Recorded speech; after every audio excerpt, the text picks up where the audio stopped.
اگر اللہ کو اپنے بندوں سے اتنا تعلق ہے کہ اللہ تعالیٰ خود یوں فرماتے ہیں، اے سارے دنیا کے انسانوں، تم اللہ کو پانے کے لیے، اللہ کو سے ملنے کے لیے، اللہ کو خوش کرنے کے لیے اللہ کے گھر آؤ، اللہ کے گھر آ جاؤ، اللہ کے پاس آ جاؤ،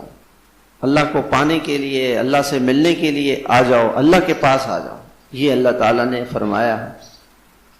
اور لیکن چونکہ اللہ تعالیٰ محبت کا تو اظہار یہی ہے کہ سارے بندے اللہ کے گھر جائیں، اور لیکن چونکہ انسان ہے، اس کی ضرورتیں ہیں، اس کی حاجتیں ہیں، تو آگے اللہ تعالیٰ نے فرمایا من استطاع الیہ سبیلا، چلو جو طاقت رکھ سکتا ہے، جس کے پاس پیسے ہیں، وہ اللہ کے گھر آ سکتا ہے، خرچہ اٹھا سکتا ہے، وہ ضرور آئے۔ اللہ نے اپنے بندوں کو اپنے گھر بلانے کے لیے حضرت ابراہیم علیہ السلام کے ذریعے سے اپنا گھر بنایا۔ سب سے پہلے بیت المعمور، یہ اللہ کا گھر ہے، بیت اللہ سے بالکل اوپر آسمانوں میں، عرش الہی کے نیچے اللہ کا گھر ہے، اور 70,000 فرشتے روزانہ اس پہ اللہ کا طواف کرتے ہیں، اللہ کی عبادت کرتے ہیں، 70,000 فرشتے۔ اللہ تعالیٰ نے دنیا میں اپنی پہچان رکھنے کے لیے اللہ نے اپنا گھر دنیا میں اتارا،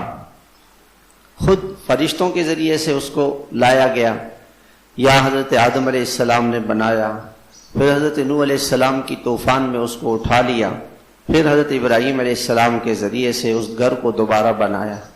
اور یوں فرمایا وَأَذِّن فِي النَّاسِ، آپ ساری دنیا کے انسانوں میں یہ اعلان کریں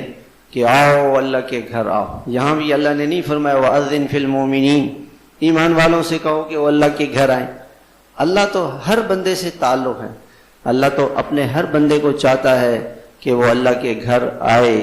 اللہ کو راضی کرے، اللہ کو خوش کرے، اللہ کو منائے۔ اللہ تو اپنے بندوں سے ایک تعلق ہے۔